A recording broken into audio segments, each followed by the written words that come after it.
The Velthari Empire had ruled the stars for 12,000 years. Their warships were so many that they blocked out the light of suns. Their armies had crushed 100 different species. Their name was feared across the galaxy, spoken only in whispers by those who still remembered freedom. When their sensors found a small civilization in a quiet corner of space, the Empire did what it always did. They marked it for conquest. The report was simple. New species detected, low technology, no threat, ready for taking.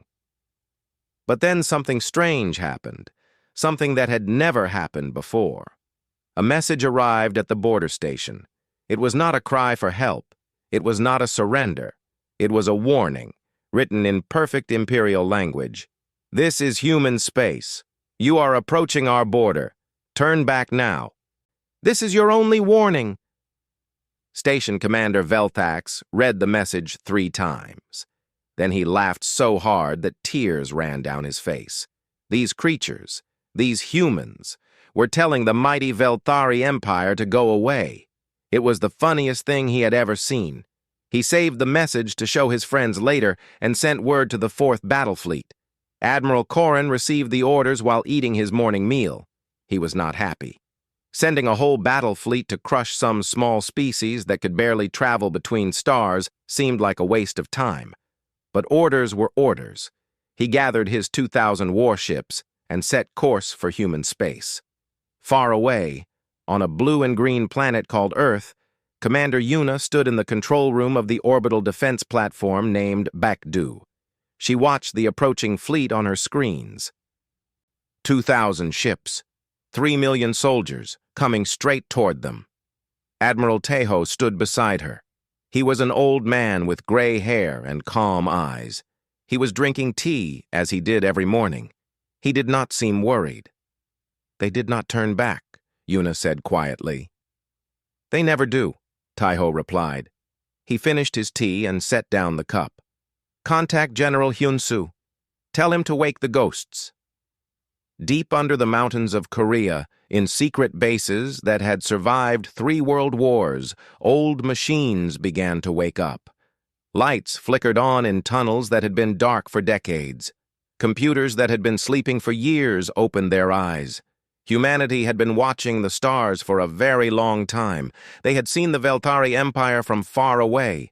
They had watched it destroy other species, burn their worlds, erase their histories.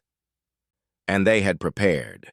For 200 years, they had prepared. The 4th Battle Fleet crossed into human space at exactly 3:47 in the morning, Earth time. Admiral Corrin sat in his command chair, bored. His sensors showed nothing but empty space and a few small planets. No defense stations, no warships, just silence. Scan again, he ordered. Find their military bases. His officers scanned. They found nothing. Perhaps they ran away, one officer suggested. They knew they could not fight us. Corrin nodded. That made sense. These humans had seen his fleet and fled like sensible creatures. He would find their hiding places soon enough. He ordered the fleet to spread out and search. That was his first mistake. The attacks came from nowhere. One moment, space was empty. The next moment, human ships appeared all around them. They came out of the darkness itself, their hulls black as night, their weapons already firing. Corrin shouted orders, but his voice was lost in the chaos. His ships tried to fight back, but their weapons seemed to pass through the human vessels like light through water. The enemy ships moved in ways that should have been impossible, turning and spinning faster than any computer could track. In 30 minutes, half his fleet was gone. Corrin finally understood. These humans had not run away. They had been waiting, watching, letting the Empire come deeper into their space where they could not escape. "Fall back!" he screamed. "All ships, fall back to the border!" But there was no falling back. The human ships were everywhere now, cutting off every escape route. They fought with terrible precision, destroying Imperial warships one by one. And then she appeared. A human woman's face filled every screen on every ship in the fleet. She had dark hair and darker eyes, and she looked at them the way a teacher looks at a child who has done something foolish. "We asked you to turn back," she said. Her voice was calm and cold. "We gave you a chance. You chose to ignore our warning." Corrin stared at the screen. His ship shook as another weapon hit it. Around him, his officers were crying and praying. "Who are you?" he managed to ask. The woman smiled. It was not a happy smile. "We are humanity, and we remember everything." The screen went dark. On Earth, Admiral Taiho watched the battle end. The last Imperial ship had been destroyed. There were no survivors, no escape pods, no distress signals sent home. "It is done," Yuna said. She looked pale. Even though they had won, the scale of death was hard to accept. 3 million beings gone in less than an hour. Taiho nodded slowly. "They will send more. They always do. An empire does not accept defeat easily. How many more will come? Many more. But we will be ready." He turned to look at the stars through the viewport. "We have been ready for a very long time. And now the galaxy will learn what happens when you ignore humanity's warning." Somewhere in Imperial space, a mother waited for a message from her son on the Fourth Fleet. It would never come. All across the Empire, families waited for news, but the border was silent. The Fourth Fleet had simply vanished, as if it had never existed at all. The Empire had made its first mistake. It would not be the last. 6 months passed. The Velthari Empire waited for news from the Fourth Fleet. None came. At first, the High Command was not worried. Sometimes fleets lost contact for a few weeks. Space was big and things went wrong. But 6 months was too long. Something had happened. They sent messages to the border station. No reply. They sent scout ships to find out what was happening. The scout ships crossed into human space and vanished. More scouts were sent. They vanished too. It was as if there was the invisible wall at the border, and everything that crossed it simply stopped existing. In the Imperial Palace, Empress Velshara sat on her golden throne and listened to her advisors argue. They had many theories. Perhaps a black hole had appeared and swallowed the fleet. Perhaps the ships had gotten lost. Perhaps there had been a mutiny, and the crews had fled to start new lives somewhere far away. None of these theories made sense, and everyone knew it. But nobody wanted to say what they were really thinking. Nobody wanted to admit that a small, unknown species might have destroyed 2,000 Imperial warships. "Send the First Fleet," the Empress finally commanded. Her voice was hard and cold. "Send our strongest ships and our best soldiers. Find out what happened to the Fourth Fleet, and if these humans are responsible, burn their worlds to ash." Grand Admiral Morthek was given command of the mission. He was the finest military mind in the Empire, a legend who had conquered 20 star systems. He gathered the greatest force ever sent against a single enemy. 50,000 warships. Among them were 12 planet crackers, ships so powerful they could break a world in half. His flagship was the Eternal Dominion, the largest and most deadly vessel ever built. "This is too much," some said. "We do not need 50,000 ships to crush some primitive species." But Morthek was careful. 2,000 ships had vanished without a trace. He would not make the same mistake. He would bring such overwhelming power that nothing could stand against him. On Earth, Defense Minister Jiwan called an emergency meeting. General Hyunsu, Admiral Taiho, and the other military leaders gathered in an underground room beneath Seoul. 50,000 ships, Jiwan said, showing them the intelligence reports. "Including planet crackers. They are bringing everything they have." The room was silent for a moment. 50,000 ships was far more than they had expected. Even with all their preparations, this would be difficult. "They are angry," Admiral Taiho said quietly.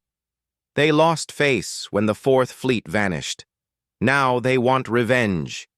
"Can we stop them?" Jiwan asked. "Yes," Taiho's voice was certain. "But it will cost us. We will lose ships. We will lose people. This will not be easy like last time. General Hyunsu stood up. He was a big man with a soldier's face, hard and serious. We knew this day would come. We have trained for this. Our people are ready. There is another option, said Colonel Unji. She was young but brilliant, the head of psychological operations. We stop them, yes. But we leave one ship, one survivor. Let them go home and tell the Empire what they saw. Taiho raised an eyebrow. Why? Because the Empire does not understand fear. They have never been afraid of anything. If we destroy all 50,000 ships, they will just send more. But if we send back a survivor, someone who can tell them what we did, she smiled grimly, then they will start to understand. The room considered this. It was risky. A survivor might bring back valuable information about human tactics, but the psychological effect could be worth it. Do it, Ji-won decided. Leave one ship. Let them see everything. Let them carry the message home. In the asteroid belt between Mars and Jupiter, 1,000,000 hidden weapons powered up. In the cold darkness beyond Pluto, the real defense grid came online. Humanity had spent 2 centuries building weapons that the galaxy had never seen, weapons that bent space, weapons that could not be detected. Weapons that struck from dimensions the Velthari did not even know existed. The first Imperial fleet arrived at the border in perfect formation. 50,000 ships, gleaming with power, ready for conquest. Grand Admiral Morthek stood on his bridge and looked at the human territory ahead. All ships, battle formation, he ordered. We cross together. Stay close. Watch for anything unusual. The fleet moved forward as one, crossing into human space. For 3 hours, nothing happened. The sensors showed empty space, quiet planets, no sign of any threat. Morthek began to wonder if the humans had fled after all. Then the lights went out.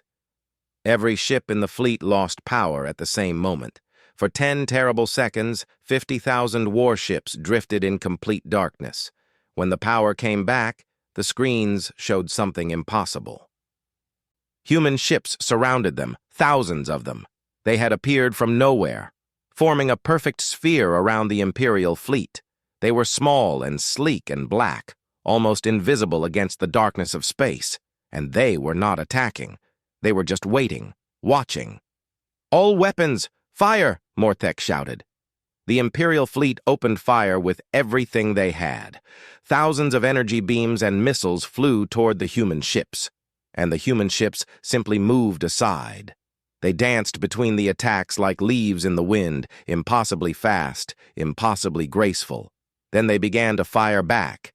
The battle lasted 12 hours. It was not really a battle. It was a lesson. The humans took apart the Imperial fleet piece by piece, ship by ship. They did not seem to be in any hurry. They were patient and methodical, like farmers harvesting grain. Morthek watched his forces die around him. He tried every tactic he knew. Nothing worked.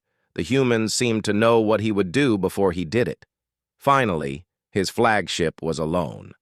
The Eternal Dominion, once the pride of the Empire, was now a broken wreck, drifting in a sea of debris that had once been 50,000 ships. A human ship approached. A voice came through the communications system. It was the same woman from before, the one with dark hair and darker eyes. Grand Admiral Morthek, we are letting you live. Go home. Tell your Empress what you saw here. Tell her that humanity remembers. Tell her we are coming. Then the human ships vanished, disappearing into the darkness as quickly as they had appeared. Morthek sat alone on his ruined bridge, surrounded by the bodies of his crew. In that moment, he understood something that changed him forever. The Empire had not been fighting a war.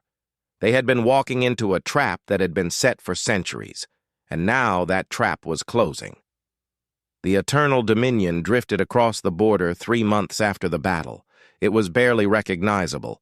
The great warship that had once been the pride of the Empire was now a broken shell. Its weapons were melted slag. Its engines were dead. Its beautiful hull was covered in scars from weapons that Imperial scientists would never understand. A rescue ship found it floating in space like a ghost. When the soldiers went inside, they found something worse than death. The ship was full of bodies. 40,000 crew members, all dead, but not killed by weapons. The human attack had destroyed the life support systems, and the crew had slowly suffocated in the darkness. All except one. Grand Admiral Morthek was found on the bridge, sitting in his command chair, staring at nothing. He was alive, but something inside him had died. His eyes were empty. His hands shook without stopping. The greatest military mind in the Empire had been broken. They brought him to the Imperial Palace. The Empress herself came to hear his report. She expected military intelligence, tactical information, something useful. What she got was something else entirely. Morthek stood before the throne. He tried to stand straight like a soldier, but his body kept shaking. When he spoke, his voice was hollow and strange. "They came from everywhere," he said, "and from nowhere. Ships that were not there until they were killing us. We fired everything we had, our strongest weapons, our newest technology. It did nothing. They absorbed our attacks like water absorbs rain." The Empress leaned forward. "How many ships did they have?" Morthek laughed. It was not a healthy sound. "I do not know. Thousands, maybe millions. They are hiding them somewhere, waiting. They have been waiting for a very long time." "Waiting for what?" "For us." Morthek's eyes focused on the Empress for the first time. "Your Majesty, they knew we would come. They have been watching us for centuries. They know everything about us.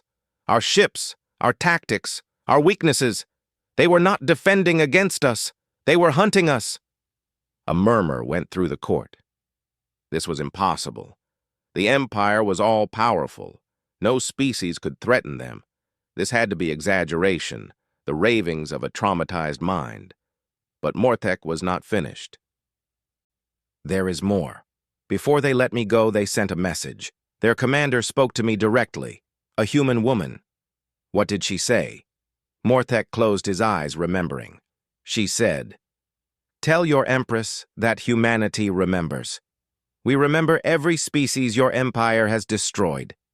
We remember their names, their songs, their dreams.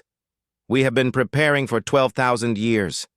And now, we are coming." The throne room went completely silent. 12,000 years. The entire lifespan of the Velthari Empire. These humans had been watching and preparing since the very beginning. "That is not possible," someone whispered. Morthek opened his eyes. "She also said something else. She said that they gave us a chance. They warned us to turn back. They did not want this war. We could have lived in peace, but we chose to cross their border. We chose to bring death to their space, and now they will bring death to ours." The Empress stood up. Her face was hard, but there was something new in her eyes, something that might have been fear. "This changes nothing," she declared. "We are the Velthari Empire. We do not run from primitives. We will mobilize every fleet, every soldier, every resource we have. We will crush these humans like we have crushed everyone else." But even as she spoke, doubt was spreading through the court. 50,000 ships had been destroyed. The first fleet, the greatest force ever assembled, was gone. What could possibly stop a species that could do such things? Far away on Earth, Admiral Taiho received confirmation that Morthek had delivered his message. He sat in his office with Commander Yuna and Colonel Yunji, reviewing the intelligence reports. "The Empire is mobilizing," Yunji reported. "Every ship, every soldier. They are preparing for total war." Taiho nodded slowly. He had expected this. Pride was a powerful thing, especially for a species that had never known defeat. "How long until they are ready?" he asked. 6 months, maybe less. They are desperate and scared, even if they will not admit it. Yuna looked at the old admiral. "What do we do now?" Taiho was quiet for a moment. Then he pulled up a map on his screen. It showed the entire Velthari Empire, 1,000 star systems connected by trade routes and military bases. For 200 years, we have been placing our people inside the Empire. Agents who look like Velthari, spies who work as servants and slaves. They have been watching, waiting, building networks. He touched the screen, and hundreds of lights appeared across the map. Each light was a human agent or a cell of resistance among the conquered species. We do not need to defeat their fleet in battle. We need to wake up the species they have enslaved. We need to give them hope. We need to show them that the Empire can be beaten. A revolution, Yunji said softly. Many revolutions, across the entire Empire, all at once. Taiho's eyes were hard. The Velthari destroyed 100 species. They thought they erased them from history, but we found survivors. We preserved their cultures. We taught them that someday they would have a chance to be free again. He turned to look at the stars through his window. That day is coming. The Empire will not fall from the outside. It will fall from within. And humanity will be there to help it burn. On 100 enslaved worlds, hidden transmitters began to broadcast. The message was simple. You are not forgotten. You are not alone. Rise. The time has come. The fire of rebellion was about to spread across the galaxy, and the Empire that had ignored humanity's warning was about to learn the true cost of its arrogance. The Velthari Empire did not collapse immediately. That would have been too easy. Instead, it began to rot from the inside, like a great tree eaten by invisible insects. Empress Velshara ordered total war. Every factory began making weapons. Every citizen of military age was called to serve. Every resource was directed toward one goal, the complete destruction of humanity. But as the war machine gathered its strength, strange things began to happen. On the slave world of Korath, a factory that made warship engines suddenly exploded. The official report said it was an accident, but workers whispered that they had seen a figure in the shadows just before the blast. A figure that looked almost Velthari, but moved differently. Wrong, somehow. On the agricultural planet of Velnus, crops began to fail. Scientists could not explain why. The soil was good, the weather was perfect, but the plants simply died, as if something was poisoning them from beneath the ground. On 40 different worlds, weapons disappeared from military bases. Ships vanished from their docks. Communications failed at critical moments. Shield generators stopped working just when they were needed most. Imperial intelligence began to investigate. What they found terrified them. Humans were everywhere. For 200 years, humanity had been sending agents into the Empire. These agents were not ordinary spies. They had been modified to look exactly like Velthari. They had Velthari skin, Velthari eyes, Velthari voices. They had lived among the Empire's people for decades, some for their entire lives. They had become servants, workers, merchants, even government officials, and they had been waiting. Now, their true work began. They sabotaged factories, they corrupted supply lines, they spread rumors and fear. But most importantly, they found the survivors of the species the Empire had conquered. They found them hiding in slave camps and forgotten corners of the galaxy. And they gave them weapons, training, and something more valuable than either, hope. The conquered species had been broken for thousands of years. They had forgotten what freedom felt like. They had been taught that resistance was impossible, that the Empire was eternal, that they would be slaves forever. The human agents taught them differently.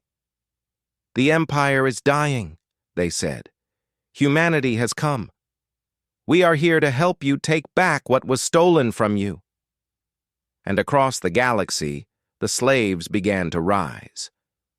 On the world of Morkai, where the gentle Morkani people had been forced to work in mines for 8,000 years, rebellion erupted. The slaves took control of their mines and turned them into fortresses. On Velnara, the Velnari, who had once been great artists and thinkers before the Empire erased their culture, discovered that humans had preserved their ancient songs and stories. For the first time in centuries, they remembered who they were, and they fought. On world after world, the same pattern repeated. Uprisings, sabotage, chaos. The Empire sent troops to crush the rebellions, but there were too many, spread across too many planets. And every time Imperial forces arrived somewhere, they found that someone had already warned the rebels. Someone had given them weapons that should not exist. Someone was always one step ahead. Liberation Fleet Commander Sujin stood on the bridge of her flagship, the Dokdo, orbiting the first Velthari colony world that humanity would attack directly. She was young for a fleet commander, only 42, but she had been training for this moment her entire life. Around her, 200 human warships waited in perfect formation. They were not the hidden ships that had destroyed the Imperial fleets. They were something new, ships built for liberation, for carrying troops and supplies, for helping freed slaves defend their worlds. "Commander," her tactical officer reported, "the colony's defenses are weak. Most of their warships were pulled back to protect the core worlds. We can take this system easily." Sujin nodded. "What about the civilian population?" "Mostly slaves from 6 different species. The Velthari overseers are only about 10% of the population." "Good. Begin the operation. Remember our rules. We are here to free, not to conquer. No unnecessary deaths. Even the Velthari civilians are not our enemies unless they choose to fight." The Liberation Fleet moved forward. The battle was short. Human ships disabled the orbital defenses without destroying them. Troops landed on the planet's surface. They fought the Velthari military, but they protected the civilians. When the fighting was done, they gathered the freed slaves and gave them a choice. "This world is yours now," Sujin told them. "We will give you weapons to defend it.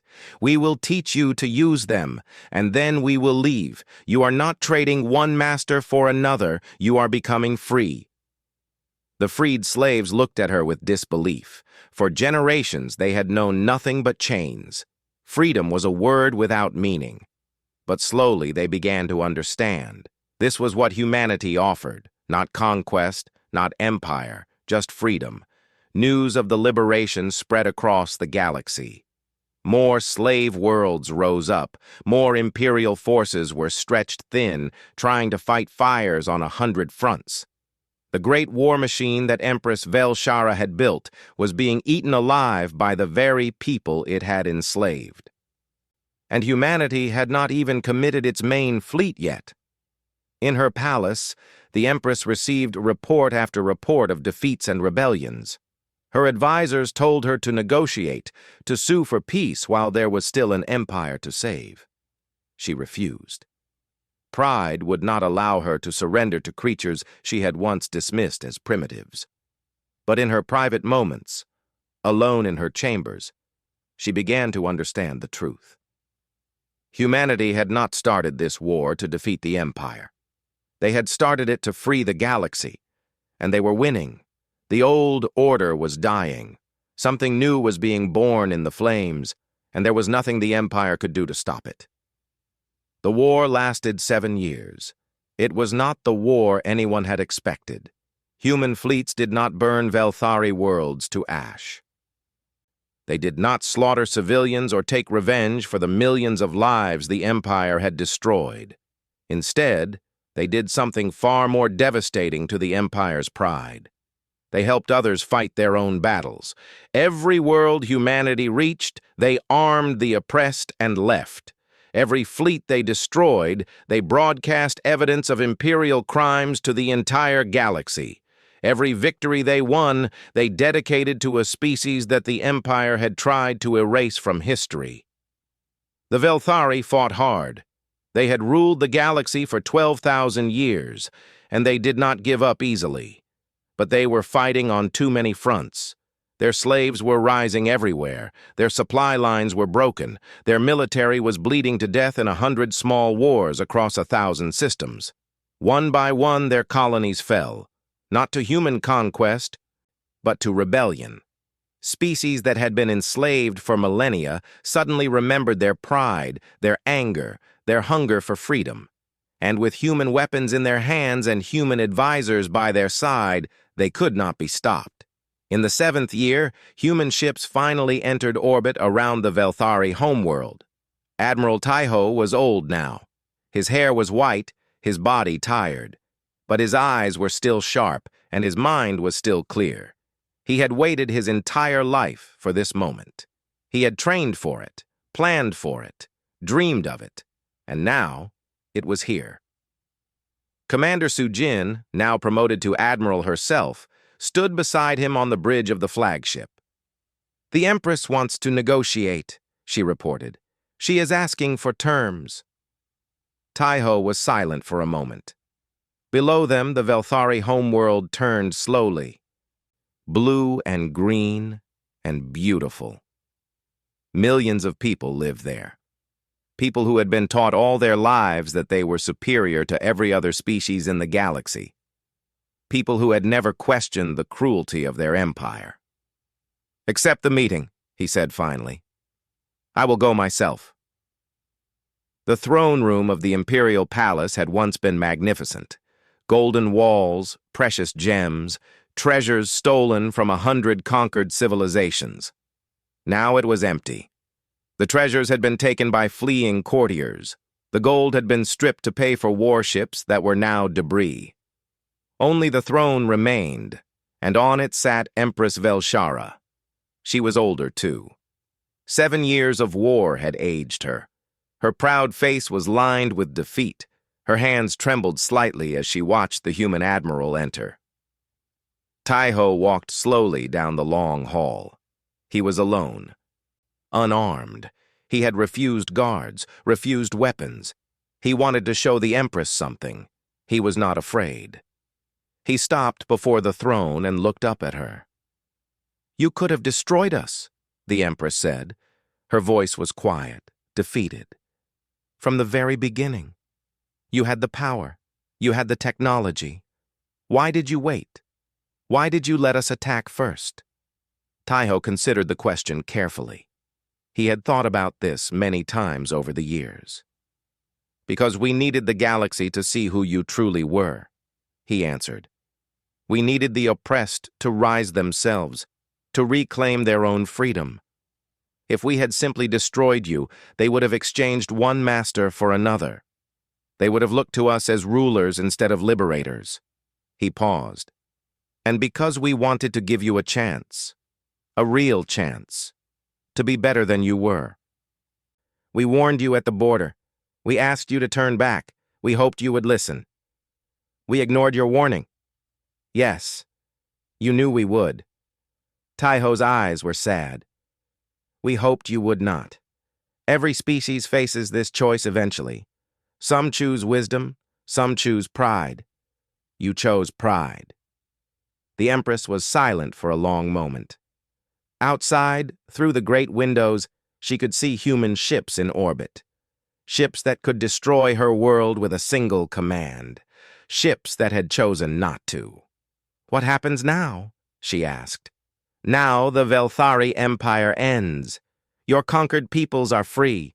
Your military is disbanded. Your homeworld remains yours. We have no interest in ruling you." "That is all?" "That is all." Taiho's voice was gentle now. "You will have to learn to live as equals among the species you once enslaved. You will have to earn their trust, their forgiveness. It will take generations. It will be the hardest thing your people have ever done." He turned to leave, then stopped. "There is a memorial on Earth, on a mountain called Taebek. We carved the name of every species your empire destroyed into the stone. Their names will remain there for 1,000,000 years, long after all of us are gone." He looked back at the Empress. Perhaps someday your descendants will visit it. Perhaps they will understand what we were trying to protect, not just ourselves, not just the species you conquered, but the future. A future where no one has to be afraid of the stars. He walked away, leaving the Empress alone on her empty throne. 300 years later, the memorial on Mount Taebaek had grown to cover the entire mountain. Names in 1,000 different scripts glowed softly in the twilight, each one representing a people who had once lived and dreamed under alien stars. Ambassador Hana of the Human Federation stood before a group of young Velthari students on an educational exchange. They looked at the names with wonder and shame, struggling to understand what their ancestors had done. "Your people asked why we gave them a chance to turn back," Hana said softly. "This is why. Because once, no one gave these people a chance. No one remembered them. No one carried their names forward." She looked at the young Velthari with kindness. "We did not want revenge. We wanted justice. And justice means giving everyone, even your enemies, the chance to choose differently." A young student raised her hand.